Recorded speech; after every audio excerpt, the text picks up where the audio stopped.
county governments continue. Find out how you could be affected. New electronics ban for U.S.-bound flights leaving from the Middle East and North Africa. According to ABC, children are 12 times more of a distraction than a cell phone or a radio.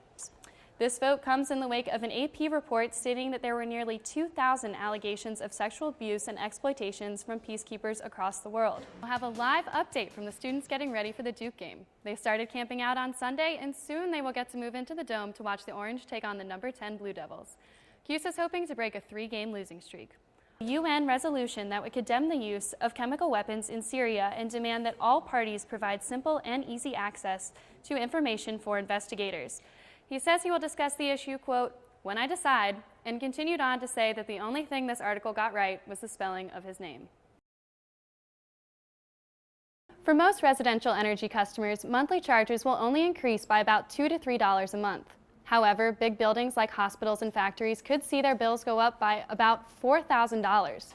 This new charge is designed to subsidize nuclear plants in the northern part of the state so that New York can use cleaner energy sources. According to experts, the nuclear power plants in the northern part of the state are extremely efficient. However, they're not turning a profit. Professor Tristan Brown from SUNY ESF explains that energy creation is not matching up with energy consumption. We don't have enough transmission lines to handle it all. So we actually have this huge congestion issue in the middle of the state. And as a result, the electricity in the northern part of the state is not as valuable as the stuff that's produced in the southern part of the state. New York State officials and the owners of Indian Point Nuclear Power Plant recently came to an agreement to close the plant by 2021 due to the risk a meltdown would pose to New York City. As a result, almost all state nuclear power comes from the upstate region. This decision helped lead to the energy surcharge to allow existing plants to stay in business. Based on past budgets, the Onondaga County government could face an additional $25,000 in energy bills per month. Brown says that New York already has one of the cleanest electric grids in the country, and that we get about 25% of our electricity from hydro sources. He believes that a mix of wind, hydro, and solar energy could be the key to renewable energy in New York. We have some sun, and then sometimes it's cloudy, and some days we get a lot like today. And so if you have some way to back that up, then it's quite feasible. For this story, I reached out to Upstate Medical Hospital, the county government, and the Manufacturers Association. None of them immediately returned my calls, so we'll have to wait to see how this surcharge will impact their budgets.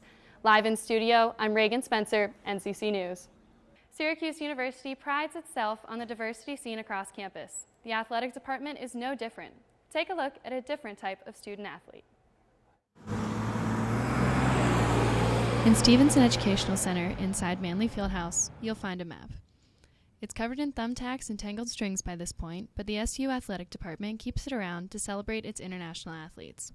The NCAA recently reported that last year, 16,000 foreign student athletes competed across 90 men's and women's sports. Annalena Ulbrich of the women's field hockey team is one of them.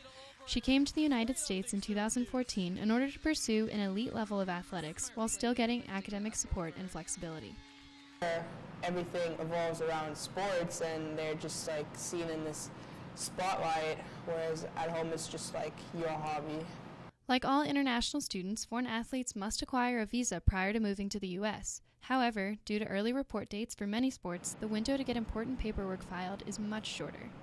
So I had about 6 weeks to get everything sorted out, so it was kind of a close call. And once these athletes start playing in America, there is yet another factor to adjust to, the new playing style. Ulbrich says she was surprised by one major thing when she first started at Syracuse. I don't think I've ever run nearly as much in my life that I have in the last 3 years here. However, since then, she's found a way to bring her own personal touch to Syracuse athletics. Regan Spencer, NCC News. NCC News, I'm Regan Spencer. And I'm Taryn Verchio. Have a great night, Syracuse. I'm Regan Spencer. Thanks for watching.